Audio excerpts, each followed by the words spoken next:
Hey, Steve, the cameras show that you're pretty frustrated as you walked off the court. What irritated you the most about this finish?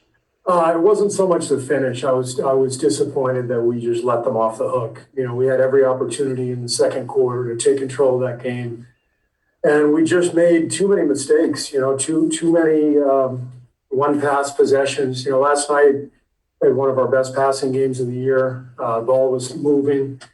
And we had, like I said, second quarter, we had every opportunity. The game was wide open and it was right there for us. And we had them on their heels. And we didn't seize the opportunity. And we let them hang around. We let them off the hook. And then in the third quarter, they were able to reestablish themselves. And I thought we lost the game in the second quarter. And that's what I was frustrated about. Steve, on a big play where Andrew got trapped and he threw the ball away and led to a big bucket for them, what should have happened? I should have taken a timeout, Monty. That was my fault.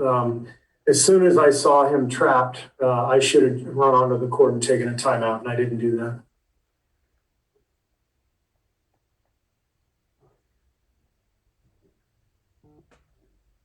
What did you think of Alen Smailagic knocking down a three-pointer to open this game?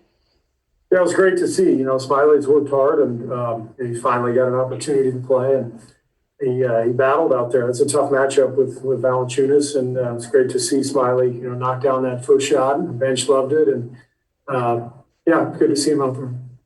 Steve, if Kevon Looney has to miss an extended period of time, do you anticipate starting Smiley again, or would you maybe lean onto those small ball lineups like you guys had in the past? I have no idea, Wes. We'll see what happens Tuesday or whenever we play again. Is there any satisfaction in getting a split given that the roster you had? Well, I mean, it's a good road trip, you know, to go 2-1, and I told the guys that, and I'm proud of them because they battled. We have to learn how to win, though. You know, we've just lost too many games like that one this year where we have every opportunity.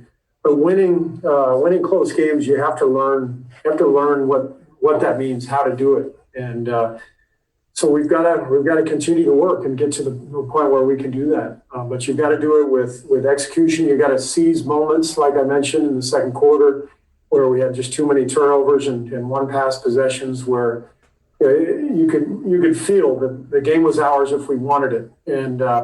Unfortunately, shots weren't going in, but I felt like we didn't exactly earn the right for the shots to go in either, because we weren't moving the ball. We weren't taking advantage of just making simple passes. Guys were open, and we weren't throwing it to them. And we were putting our heads down and dribbling and trying to do things on our own. And you can't create rhythm that way. And then, you know, plays down the stretch, you got to understand, you know, every play matters, and we got to execute at both ends and box out and dig out loose balls and all that stuff. But that's what veteran teams learn how to do and know how to do, and we're not there yet. Steve, after a game like this, how long does it take you to process this? To process it? I'm not really sure what that means. I'm going to go watch the tape on the plane home and, you know, see what we can do better and take the day off tomorrow and, you know, come back to practice Monday and try to help the guys get better. So that's the process. Is that just an ankle tweak for Draymond? Yeah. It looked bad, but he said it was not too bad. It was more painful than it was harmful. So once he got over the pain, he was fine. Is it nice knowing that you're going to have that designated day off and then another day of practice before the next game after Draymond tweaks his ankle, Steph recovering from the contusion, Kelly, you know, getting over that spring wrist and stuff?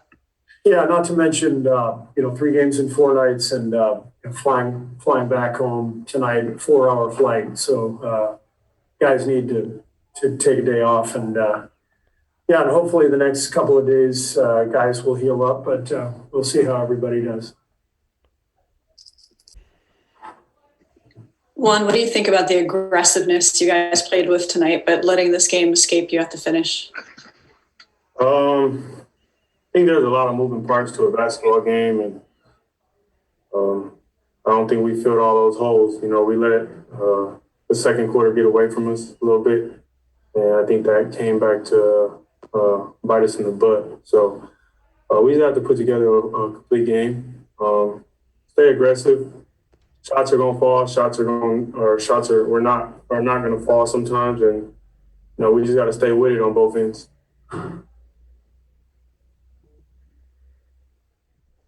Jordan, Mark Haynes with Clutch Points. What was the toughest part about losing tonight's game?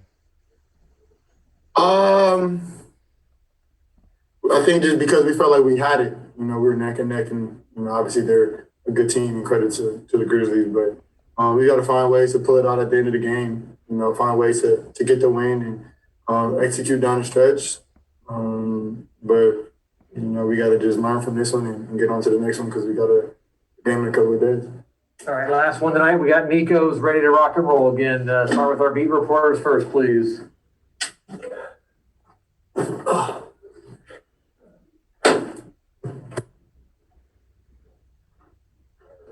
All right, we'll see you on the bus in a couple minutes. Nico, what was so frustrating about tonight's loss?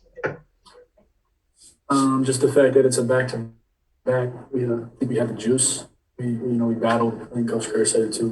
We fought today, and there's just certain points in the game we need to be able to just close it, even if it's early. You know, hit big shots, make simple plays, just do the little things. And I think we had a chance to do that maybe late first half, early second half, and that's really what we're working on. So that's the biggest thing. You know, seeing the fact that we could have gone 3-0 on the road trip, this would have been a huge win for us. But it's just back to the lab. You know, we got a big one coming up, I think Tuesday, and we're gonna be ready for that.